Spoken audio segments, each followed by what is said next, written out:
다문화 사회는 지구촌 등으로 표현되는 21세기의 다양한 모습 중 하나입니다. 인적, 물적 자원들이 자유롭게 국경선을 넘나들며 새로운 문화가 만들어지고 있는 지금, 우리나라도 해마다 결혼 이민자 및 외국인 근로자의 국내 유입이 증가하고 있는데요. 다문화 이주 배경 학생이 전교생의 30% 이상 초중고교가 전국에 350곳에 달하는 것으로 나타났습니다. 2023년 기준 다문화 학생 가운데 국내 출생 학생 수는 12만 9,910명, 중도 입국 학생 수는 1만 896명, 외국인 가정 학생 수는 4만 372명으로 18만 명을 넘어서고 있습니다. 다문화 초등학생의 경우는 11만 명을 넘어서고 있는데요. 인구 격감으로 초등학생 수는 줄고 있는 가운데 다문화 학생은 매년 증가 추세입니다. 이에 따라 다문화 이주 배경 학생이 우리 사회 공동체 구성원으로서 공교육에 진입하고 적응하도록 더욱 세심한 지원과 노력이 필요할 때입니다. 사실 다문화 학생이라 하면 유형이 모두 같아 보이지만 자세히 들여다보면 다양한데요. 유형별로 분류해보면 크게 국제결혼 가정에서 태어난 학생과 외국인 가정에서 태어난 학생으로 분류해 볼 수 있습니다.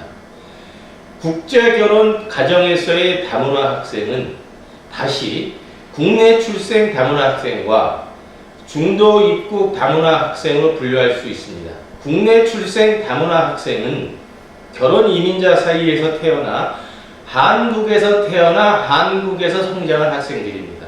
중도 입국 다문화 학생은 결혼 이민자가 한국인과 재혼한 이후 본국에서 자녀를 데리고 온 경우입니다. 한국인과 결혼 이민자 사이에서 태어났으나 결혼 이민자 본국에서 성장하다가 입국한 학생도 포함됩니다. 외국인 가정에서의 다문화 학생인 경우는 일자리를 찾아 한국에 온 외국인 가정의 자녀입니다. 주로 동남아시아, 중앙아시아 외국인이 주를 이루며 이 중에는 한국계 중국인, 중앙아시아 고려인 동포들도 포함됩니다. 특히 시리아 난민 등의 자녀도 포함되는데요. UN 아동 권리협약에 따라 미등록 외국인의 자녀도 교육권이 보장됩니다. 이들 다문화 학생들을 효과적으로 지도하기 위해서는 각 유형별 심리 정서 학습 수준, 교우 관계 등의 차이를 알아야 하는데요. 유형별 다문화 학생들의 특징이 비슷하면서도 다릅니다. 우선 국제 결혼 가정 자녀 중 국내 출생 학생들의 특징입니다. 이 학생들은 국적법 제2조 1항에 따라 한국 국민이 되므로 헌법 31조에 의한 교육권을 보장받습니다. 국내에서 태어나 성장했기에 의사소통에 별로 문제 없지만 읽기, 쓰기, 독해 등 기초학력 면에서 뒤처지는 경향이 있습니다. 어법에 맞지 않는 언어를 구사하기도 하고요. 사회경제적 취약성으로 소외계층 가정에 나타나는 기초학력 미달, 학력 부진 등 교육적 특성이 보이기도 합니다. 대부분 한국인의 정서를 갖고 있으나 일부 학생은 외모, 한국어, 미숙 등 따돌림을 당하는 경우도 있습니다. 이들에게는 한국어 구사에는 어려움이 없으니 학습 동기, 자신감 키우기 전략, 문해력, 수리력 키우기 전략에 힘쓰고 어느 정도 한국 정서에 익숙하니 일반 학생과 함께 어울려 지낼 수 있는 전략을 세울 필요가 있습니다. 두 번째로 국제결혼 가정 자녀 중 중도 입국 학생들의 특징입니다. 결혼 이민자가 한국인과 재혼한 후 본국에서 데려온 자녀들인데요. 한국어 구사가 거의 어렵기 때문에 공교육 진입과 적응에 무척 애를 먹는 아이들입니다. 기초 한국어 지도에 중점을 두어야 하며 낯선 학교 환경에 불안감을 해소시키는 이중 언어 통역사 및 강사의 집중 지도가 필요한 아이들입니다. 외모에 대한 시선이 다르고 의사소통에 어려움이 있어 교우들에게 편견과 차별에 시달리는 경우가 있으며 친밀감에도 한계를 보이기도 합니다.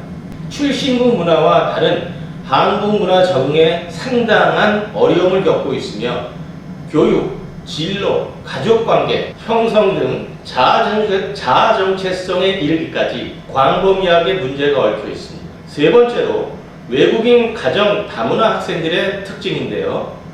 외국인 사이에서 출산한 자녀들이 이에 해당하며 미등록 외국인 가정 자녀의 경우에도 초중등교육법 시행령 제19조 초중학교 입학이 가능합니다. 자신들의 모국어는 익숙하지만 한국어는 미숙하고 정주 여건이 불안정하여 우선 그들이 안정감을 찾게 해주는 복지 환경 및 혜택 부여 안내가 필요합니다. 그들의 모국어를 완전히 잊고 한국어만 지도할 경우 심리적, 정서적으로 위축될 수 있으므로 그들의 모국어와 한국어를 병용하여 지도하는 전략이 필요합니다. 한국에 정착한 기간이 길고 한국인 또래들과 관계가 좋고 외모상 차이가 없을 경우 한국이 되고 싶다는 의지가 강하지만 자신이 한국보다 경제적으로 어려운 나라에서 왔다는 사실을 감추고 싶어 같은 출신 또래들을 멀리 하기도 합니다. 다문화 학생들을 위한 맞춤형 학력 지원 방안으로는 우선 교내 환경 구성으로 다문화 학생을 지도할 공간을 마련해야 합니다. 도서관에서는 다문화 독서 프로그램을 지원하고 상담실에서는 다문화 학생에 대한 수시 진단 및 상담 활동을 통해 교우관계, 가정환경 등 심리정서 행동 등의 문제를 점검합니다. 그리고 다문화 특별학급에서는 한국어를 비롯한 기초학력 수업, 표준화 검사인 한글 헤드검사, 수감각 진단검사 등 학습 요인이 검사와 학습 종합검사, 적응 역량 검사 등 비학습 검사를 통해 학생에 대한 정확한 진단을 진행하고 학생별 맞춤 지도를 실시합니다. 학교 교육과정 운영 면에서도 교사, 전문적 학습 공동체를 통해 다문화 학생에 대한 학력 신장, 학력 격차 해소 연구를 지원하고 학생들의 학력 관리 카드, 맞춤형 학력 수업을 지원합니다. 다문화 학생들이 참여하는 학생 동아리, 학교 행사 및 특색 사업을 다문화 교육과 연계하고 부서별 업무 협력 차원에서 두드림, 기초학력 지원 사업에 다문화 학생을 적극 참여시킵니다. 다문화 학생만을 위한 다문화 특별학급 설치 학교의 수는 매우 부족한데요. 다문화 특별학급이 있다 하더라도 정원이 초과된 경우가 많아 학교 외 지역기관에서 제공되는 한국어 교육은 매우 필요합니다.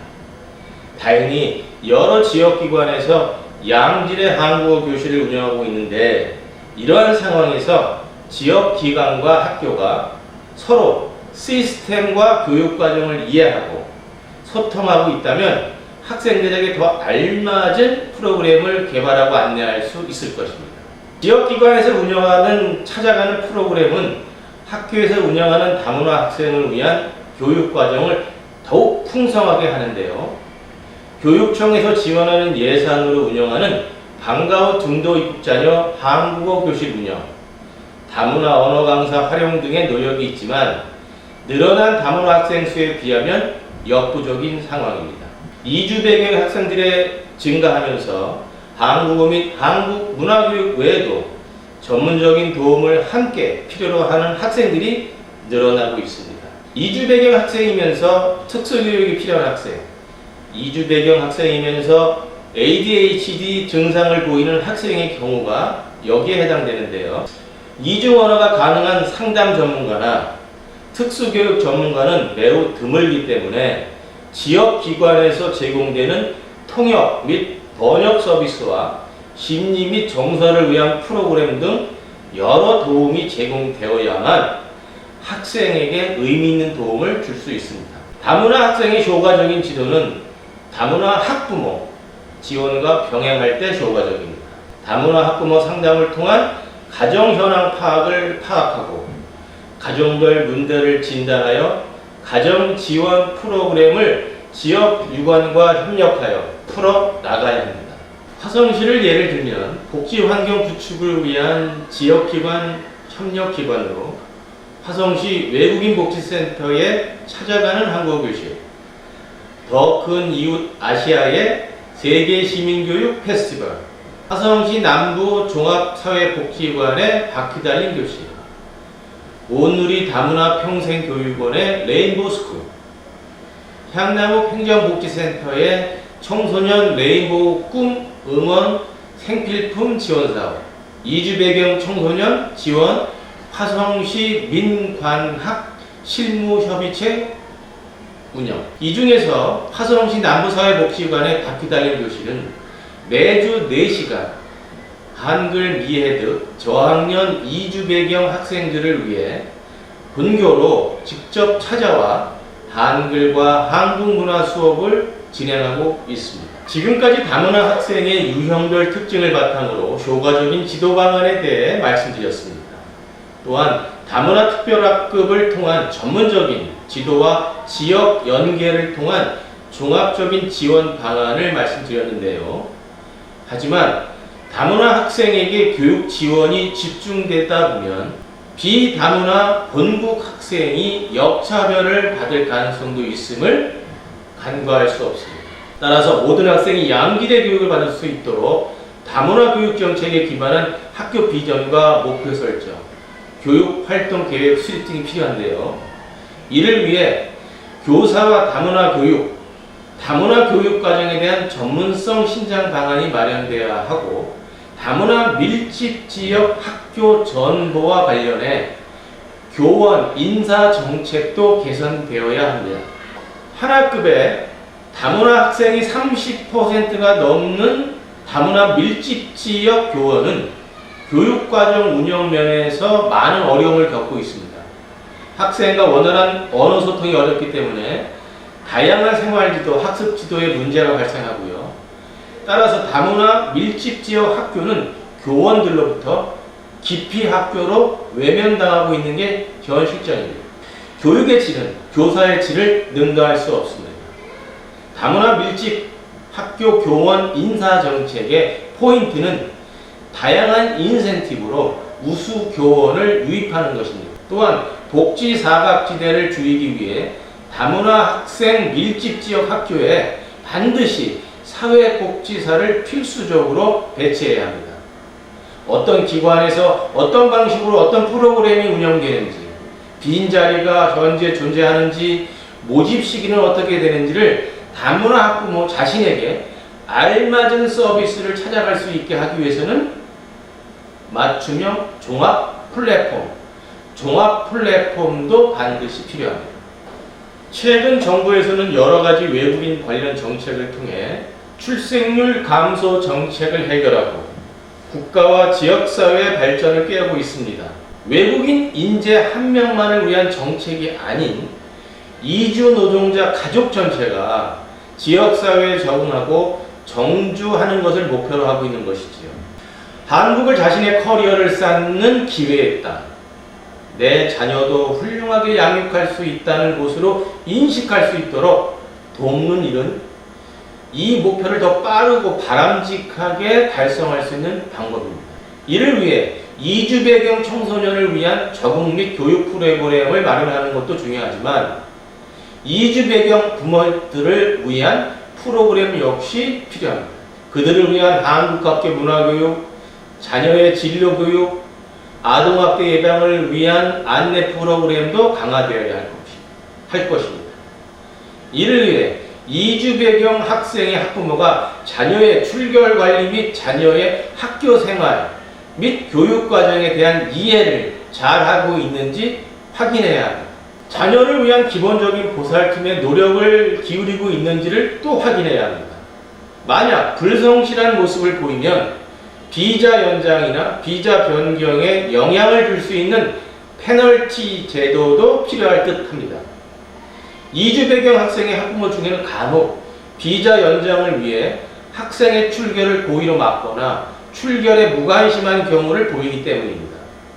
자녀가 학교에서 출석 일수 부족으로 유급이 되면 자신의 비자 연장에 오히려 더 유리한 경우가 있기 때문입니다. 아이 하나를 키우는데 마을 전체가 필요합니다. 그리고 그 마을 구성원들의 마음을 움직일 수 있는 힘은 잘 의도된 정책과 법안일 것입니다.